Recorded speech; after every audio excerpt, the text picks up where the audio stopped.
Very special occasion, I would like to thank you, Executive Director Beasley, and your colleagues for joining me from the World Food Programme's headquarters in Rome. I also offer my warmest congratulations to the World Food Programme on receiving the Nobel Peace Prize 2020. In his latest will, Alfred Nobel stated that he wanted to establish 5 prizes as awards to those who had conferred the greatest benefit on humankind in the fields of science, literature, and peace.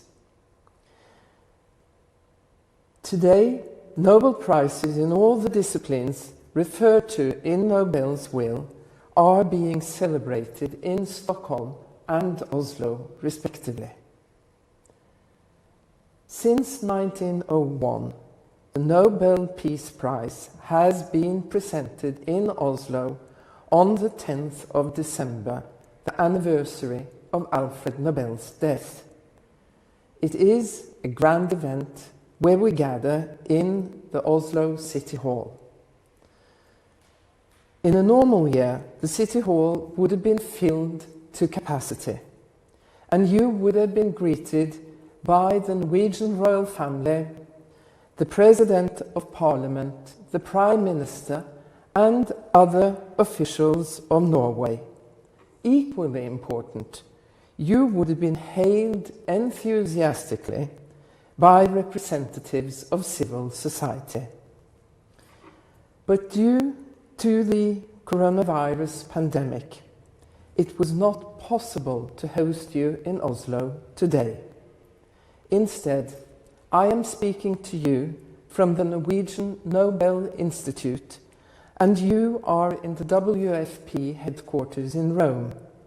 We are together, despite the distance forced upon us by the pandemic. Executive Director David Beasley, staff members in Rome and all over the world.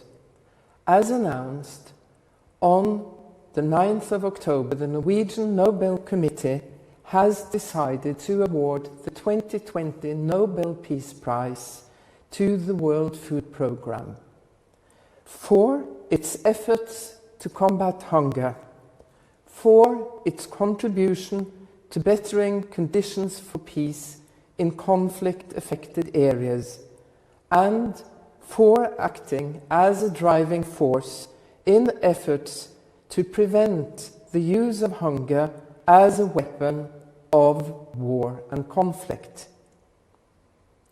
We also believe that the World Food Programme, a United Nations humanitarian agency with global responsibility, represents exactly the kind of international cooperation and commitment that the world is in dire need of today.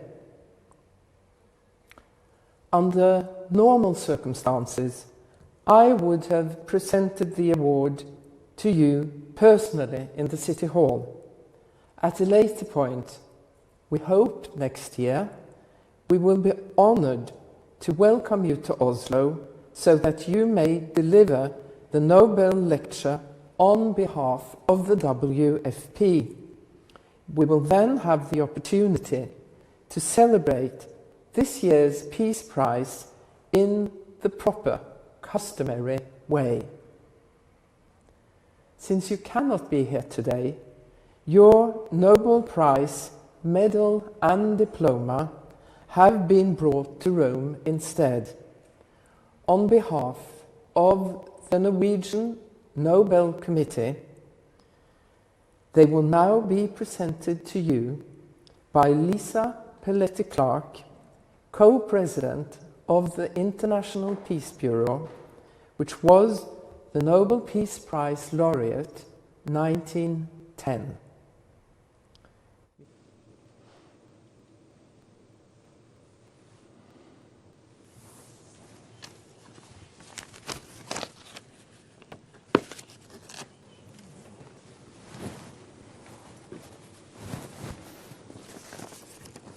Thank you, Madam Chair.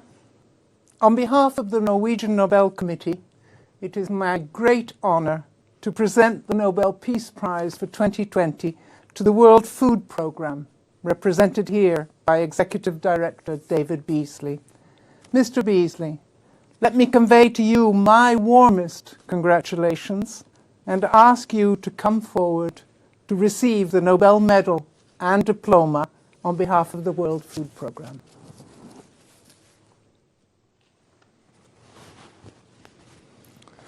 Thank you. My goodness.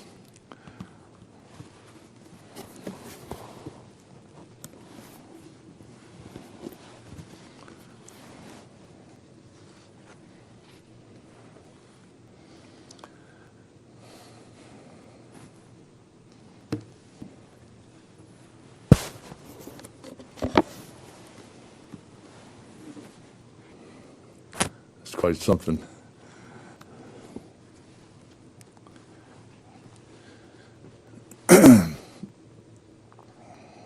Wow. Waking up this morning in this beautiful city here in Rome, it's hard to imagine that in about 400 AD, this city experienced a massive famine. It ended up killing almost 90% of its population. Now, students of history associate something else with that ancient date, the beginning of the fall of the Roman Empire. Now, did the famine cause the fall, or did the fall cause the famine? I think the answer is yes, both.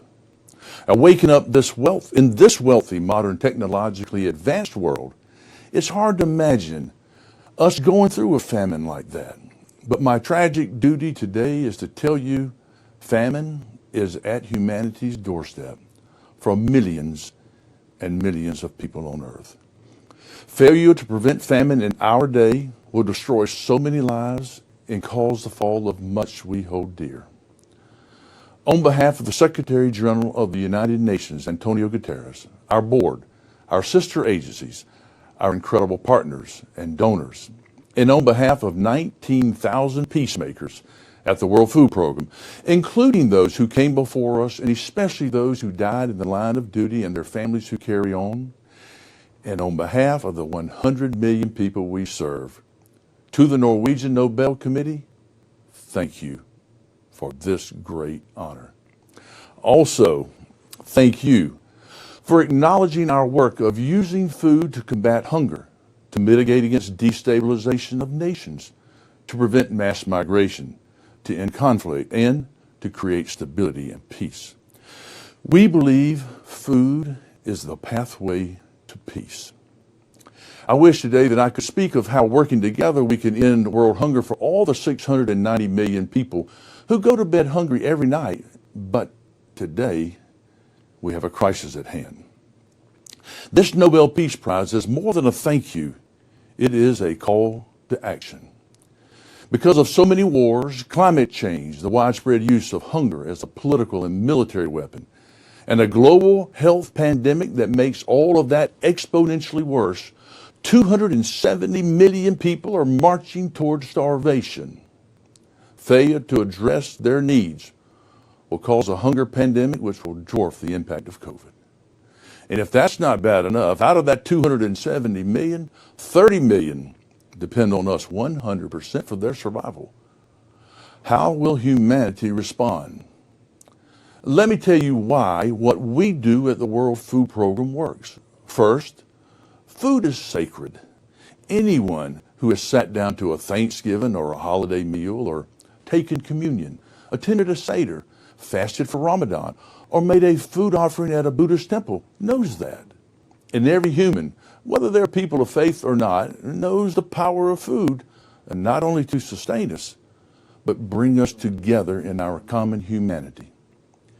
Here's the second reason the World Food Program works. Because what the 19,000 of us are doing is an act of love. Dr. King, Nobel laureate in 1964, said, "Love is the most durable power in the world." And like Dr. King, from a very young age, I learned this teaching from Jesus of Nazareth as he taught from the Torah, love your neighbor as yourself. I've come to understand that a better translation of what Jesus actually said is, love your neighbor as your equal. Think for a moment what that really means. Imagine every woman, man, girl, and boy we share this planet with is our equal. And if we would just love them as such. Imagine what that would do to war, to conflict, to racism, to division, and to discrimination of every kind. What warms my heart is this: 100 million of my equals, my neighbors, received food from the World Food Program this past year, and we averted famine. But what tears me up inside is this: this coming year, millions and millions and millions of my equals, my neighbors, your neighbors, are marching to the brink of starvation. We stand at what may be the most ironic moment in modern history. On the one hand, after a century of massive strides in eliminating extreme poverty, today those 200 million of our neighbors are on the brink of starvation. That's more than the entire population of Western Europe. On the other hand, there's $400 trillion of wealth in our world today. Even at the height of the COVID pandemic, in just 90 days, an additional $2 trillion of wealth was created. And we only need $5 billion to save 30 million lives from famine. What am I missing here? A lot of my friends and leaders around the world have said to me, "You've got the greatest job in the world, saving the lives of millions of people." Well, here's what I tell them. I don't go to bed at night thinking about the children we saved. I go to bed weeping over the children we could not save. And when we don't have enough money, nor the access we need, we have to decide which children eat and which children do not eat, which children live, which children die. How would you like that job?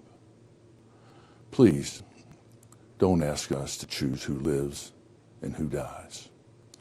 In the spirit of Alfred Nobel, as inscribed on this medal, peace and brotherhood, let's feed them all. Food is the pathway to peace. The World Food Program.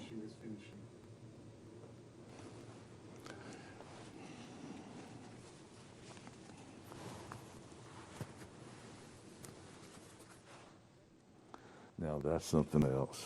Wow. Please, thank you.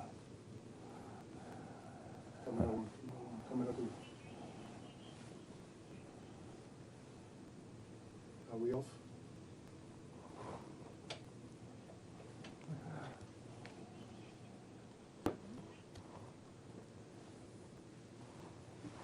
Well, Lisa, it's great to be with you.